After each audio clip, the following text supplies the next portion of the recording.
Well, a warm welcome to today's talk. It's Tuesday, the 21st of December, the shortest day of the year. Now, if there's something good about Omicron, at least it's predictable. We did predict it would become the dominant variant all over the world and in the United Kingdom and the United States quickly.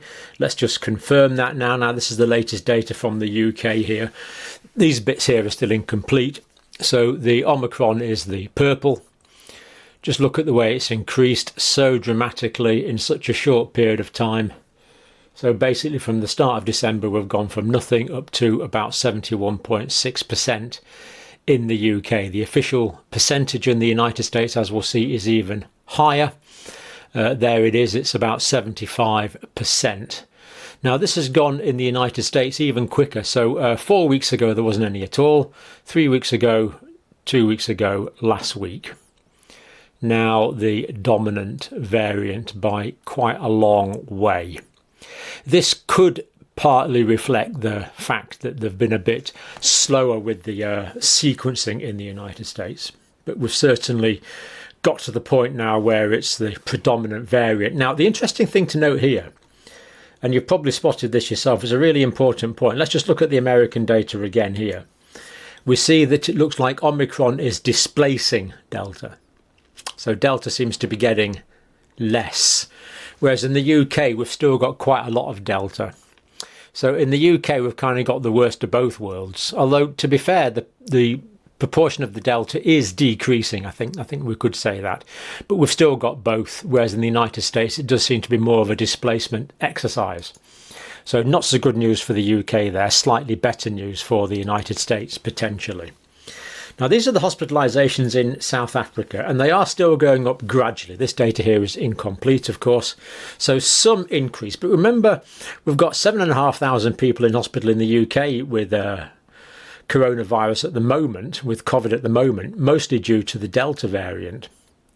So to actually have 9,000 people in hospital who've been diagnosed with SARS coronavirus 2, and in the case of South Africa, we know it's Omicron.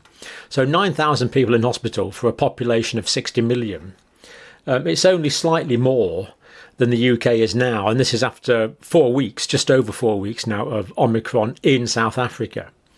So I think this is pretty encouraging data, and it's looking more encouraging day by day. So yes, there's 9,000 people in hospital, but we believe that more than half of these are incidental findings. In other words, they were diagnosed with Omicron when they were admitted to hospital for something else, because everyone who is hospitalised has to be tested, of course, for SARS coronavirus 2, and in South Africa it's virtually all Omicron. So bear in mind that half of these are incidental. And when we look at the number of patients who are actually oxygenated in South Africa, it's under 1,300 patients oxygenated in hospital, diagnosed with SARS coronavirus 2 Omicron, out of the population of 60 million people, and 244 patients ventilated. It's actually a relatively small number.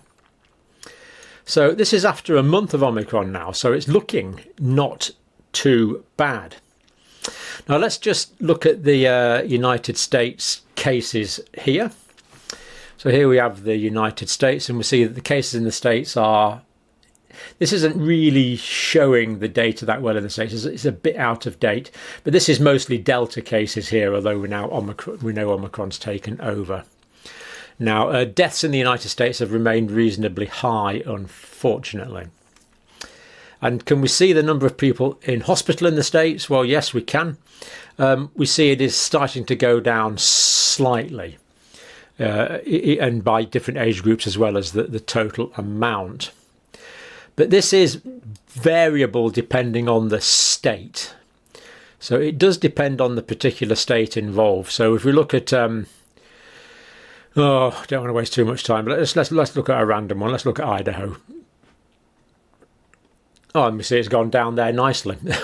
What I was going to show you if I had more time was it's still fairly high in some of the New England states. Hospitalisations are quite high there. Vermont at the moment, for example, is high, with a lot of people off sick as well. So it is patchy depending on the area concerned. So US cases, US hospitalizations, Omicron in the States. Now, this is the latest from the CDC. This is what they've said today. We don't know yet how easily it spreads. So the CDC don't know yet how easily Omicron spreads. Really? Because we've been having a pretty good idea on that for some time now. So I'm not quite sure why the CDC is saying it doesn't know yet how easily it spreads. But let's take some evidence we've looked at. Scientific Pandemic Influenza Group on modelling from the UK. Doubling time is around 2 days, typically about 2.4 days in the UK. So we do know that. So quite why they've said that, I don't know, because we do know that. We also know Report 49, Growth Population Distribution, Immune Escape of Omicron in England. 5.41-fold higher risk of reinfection. So we do actually know a bit about that. I'm not quite sure why the CDC say they don't know at all. Then the CDC also go on to say they don't know anything about the severity of illness it causes. Well, we've just looked at the South Africa data, where it's caused significantly less serious illness. Now, I suppose you could say the CDC is right because they don't know exactly how this is going to unfold in the United States. So that's true, but we do have some pretty good ideas. So quite why they're feigning or not feigning, but saying they're completely ignorant is a bit surprising. London data, for example, from the COVID symptom tracker app, Omicron cold-like symptoms rapidly taking over in London. Top 5 symptoms that we know about from the Zoe app are the first, runny nose, second, headache, third, fatigue, fourth, sneezing, fifth, sore throat. So we do know a bit about the symptoms, and they tend to be these common cold symptoms. Of course, we've also got that data we looked at from Hong Kong, illustrating that the virus probably replicates in the bronchial passages 70 times quicker than the original virus. But in the lungs, where it's arguably more important, down in the alveoli, the virus is replicating 10 times slower. So we do know that, actually. Not peer-reviewed yet, but the data look good. And we also know the South African presentation was described as blocked or runny nose, headache, tiredness, sore or scratchy throat, body aches. So again, we do kind of know that. And then the CDC also say, or we also don't know how well available vaccines and medications work against it. So the CDC don't seem to know that, but we looked at evidence from South Africa again, which shows that 2 doses of Pfizer gave 33% protection against infection with Omicron relative to the unvaccinated, but that was down from 80%. So we do know that the vaccine, 2 doses in protecting against symptomatic disease, goes down from 80% down to 33%. They didn't mention that, because we do know this is all evidence based. We know 70% protection against hospital admissions in Omicron infection in South Africa relative to the unvaccinated, down from 93% with Delta. So again, we see a 93% reduction in protection, down to 70%, at least in the South Africa data. So the CDC are technically right in saying this, that they don't know what it's going to be in the United States. Of course not, but we've got some pretty good ideas, actually. So I'm not quite sure why they are not admitting to knowing slightly more about it, because there should be a fairly intelligent, well-qualified bunch. Anyway, moving on to the UK, COVID symptom tracker data. This is always the most up-to-date, of course. 1.4 million people symptomatic in the UK at the moment. 137,000 new cases. We do believe that the number of Omicron cases is much higher than this, so we must conclude that a lot of the Omicron cases are asymptomatic or minimally symptomatic, and the overall prevalence certainly going up, as we've said, 1.4 million. And the UK official data, well, we are seeing the increase in cases, of course, as we know, this dramatic increase on the week. When we actually look at cases, though, on the day-by-day basis, we do actually see that the increase is high, but it doesn't seem to be going up any further. It seems to be sort of bobbing around this level of 90,000 a day. And when we look at healthcare in the UK, we actually see that the number of patients in hospital on average throughout the country is actually down slightly. Now, The hospitalisations, I did check on this before we started. In London, they were about 200 yesterday, 201, I think. Now they're about 240. So London, that is leading the way in terms of Omicron in the UK. There is some increase in daily hospitalisations in London. But it's not huge. A lot of the problem in London is that there's so many staff quarantining because so many staff have come into contact with the variant.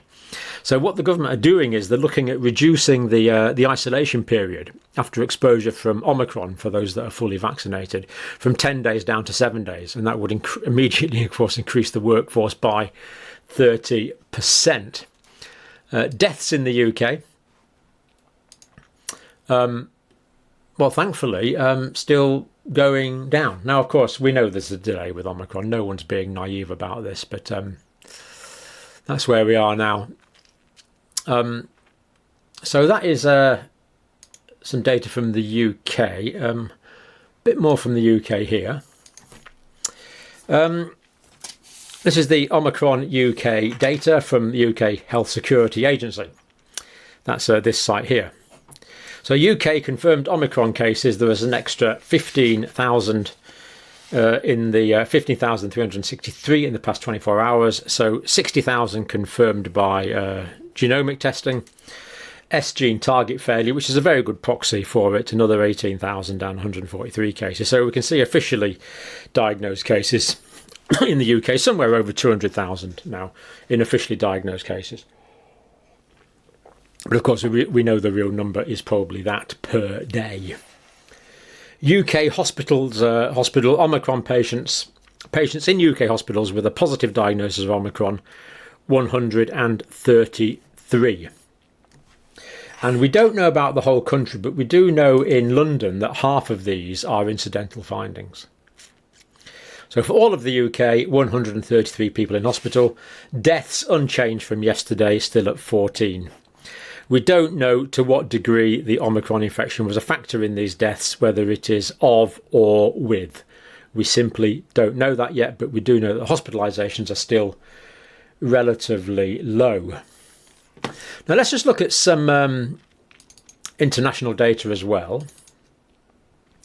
Always good to keep an eye on this. So here we have, well, these are new daily confirmed cases. So the United Kingdom going up quickly. Ireland also increasing with Omicron. United States, the increase is there. So the proportion of Omicron in the United States is already 75%. We know that's starting to show now in the overall numbers of cases in the United States, but there is a bit of a delay. Canada and Australia, New Zealand and Japan still down the bottom. So they're new cases. Now, these are the cases by variant, and immediately we know that the United States is now on 75% Omicron, so we see that this is out of date. And we know that the United Kingdom is over 60% Omicron now, well, in fact, the UK now 71%, wasn't it, officially? So we know that these figures are out of date, but we do notice that Australia is mostly Omicron. So this is going to spread very rapidly throughout Australia. And Australia have just got their vaccination programs done in time. It looks like Australia's going to do very well again, unless Omicron turns out to be very pathogenic, but we don't think it's going to. So they are starting to catch up there, but that data is still out of date, certainly as far as the United States and the United Kingdom is concerned. Japan, 8.1% Omicron. We've got to see an increase in cases in Japan, you would expect, fairly soon. But we haven't yet. Number of COVID-19 patients in hospital per million, United States. These are Delta cases in hospital. United Kingdom, these are Delta cases in hospital because we know that there's only 133 people in hospital out of 7,500 in the UK. So there's 7,500 people with COVID in the UK hospitals. Only 133 of those have been diagnosed with Omicron so far. Deaths, the United Kingdom deaths are going down. The United States, they have remained fairly high, but these are the effects of Delta. Ireland, the death rate is probably a little lower than the UK, roughly the same as the UK actually on average. Canada, Australia, New Zealand and Japan all on very low rates. So that's our sort of quick review that we like to do of mostly English-speaking countries. Now, UK data is under these links here. Do check it out for yourself. Now, South Africa. Let's just look at some South Africa data as well, starting here. Now, here we see the whole pandemic in South Africa. First wave, second wave, third wave. So the first wave was wild type variant. Second wave in South Africa was the then called South Africa variant, now called Beta variant. Third wave was the Delta variant. Fourth wave is the Omicron variant, and it's going down now, particularly due to the reduction in cases in Gauteng, although there are reasons for that we might see in a minute. But if this carries on, can you see we're looking at a very thin time period there. Now, how this is going to go, we don't know. It could end up being much wider. We simply don't know. But so far, it looks like cases are starting to go down in South Africa. But there will be a proviso on that in a minute. So that's cases in South Africa. Hospital admissions, first wave, second wave, third wave. So far, the hospital admissions are high, but we know a lot of these are incidental for Omicron. Increasing, but as we've said, they have had Omicron there for 4 weeks now at fairly high levels. Deaths in South Africa, well, there's a slight increase, yes, but very slight compared to the first wave, second wave, third wave. And bear in mind, we are a month now into this. And of course, we know that South Africa is now all Omicron, essentially all Omicron, 96% there. So let's look at the deaths there. 4 weeks into the fourth wave, into the Omicron wave, deaths are low. Hospitalizations are slightly higher, but cases are way higher. Now, is there going to be? Is it going to turn out that there's a longer lag time with Omicron? Is it going to be 6 weeks from people getting the infection to people getting ill? Could be, but so far we're not seeing it in the sort of time frames we would expect. Not yet, anyway. It really is a so far so good sort of situation. So Gauteng, 10,000 new cases, 8,000 new cases. I've actually got that the wrong way around. It was 10,000 new cases 2 days ago and 8,000 new cases yesterday. So the number of new cases going down in Gauteng. But there's some big municipal areas in the Gauteng area, so a lot of people are going home for the holidays. So that's what might be bringing the cases down slightly. So it could be slightly spurious. But anyway, Professor Tom Moultrie, this professor, not very good with names, University of Cape Town demographer, Moultrie. Is that Moultrie? Professor Tom Moultrie. It really does seem as if my country will escape relatively unscathed in this wave. Do hope the Professor is correct. What if South Africa's light escape is because we bought that at the present at horrendous cost during the past waves? Well, could be, because we know there's been high number of natural infections in South Africa, and this is the big variable. As we know, the infections in South Africa are mostly natural infection, or the immunity in South Africa is mostly from natural infection. In the UK and the US, much more of it is from vaccine, but we do have data that shows that both are looking equally effective. So Johannesburg and Pretoria, so a lot of people in this, these are both in Gauteng, I think, they're going home for the holidays, for Christmas. Mostly in minibuses, which have a limit of 22 passengers, a limit which apparently is pretty well ignored. So you've got people going home from Gauteng with 22, 23, 24, 25, 26, 27 passengers in a minibus, guaranteed infection. But it's already all around South Africa anyway, so how much difference that will make is difficult to tell, because it is all around South Africa already. Now, Africa is a concern.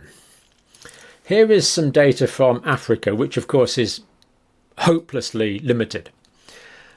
So we do see that Nigeria, Malawi, Kenya, Zambia, of course we don't believe these figures. We know that in Nigeria there was a case a couple of weeks ago, so if Omicron is not all over Nigeria now, I would be amazed. Zimbabwe with slightly better testing, Namibia and Botswana, which has actually got pretty good testing as cooperations with South Africa. So we do see this great increase in African cases here. Now, I've got here that Africa could go one of two ways. Now, what's happening is that the cases are spreading around Africa, as we've seen. There's some indications that Omicron affects younger people more. We know that the amount of illness in South Africa has been, I think we can say, minimal. So far in London, it's looking like small amounts of hospitalisations, although, as we constantly have to say, that could change. But in Africa, most of these African countries, the levels of vaccination is very low, and we don't know what the natural level of infection is. So it could be that Omicron is causing just as severe illness as Delta. It's just that we're not seeing it because our populations are so well immunised, either through vaccination or through natural infection. So one way is it could go in Africa is that there could actually be quite a lot of people getting sick in the next few weeks. But again, the provisional data we have is not showing that. And the other way that Africa could go is Omicron could run through, cause herd immunity absolutely everywhere in a couple of weeks, and the whole pandemic could go away. So it could go one of those two ways. Spreading in Eastern, Western, Central Africa, and these countries particularly, it's spreading. Vaccination increasing slowly in those countries, but no question now that Omicron is out and about. It's just not being picked up that much. So what will happen there in the next week or two, we don't know. I remain hopeful that it will cause more upper respiratory disease than lower respiratory disease. But in the Africa situation with lower levels of immunity, we don't know that for sure yet. So we're sort of watching that on a daily, well, several times a day basis. And of course, we'll keep updated on that. But there you go. Europe, the United States, UK, Omicron is the now dominant variant. And I'm hopeful that this is going to displace the Delta, but we simply don't have absolute data on that yet, as the CDC says. But we do know a little bit more than they are letting on, and I hope that video helps with that understanding. I'm feeling fairly optimistic about this. I could be here grovelling in apologies this time next week that this is a deadly, horrible variant, but so far the data is not suggesting that. On the contrary, the data so far, and I stress the data so far, is indicating that this is milder, at least in vaccinated and previously infected populations. What we don't know so much about is how it's going to be in the Africa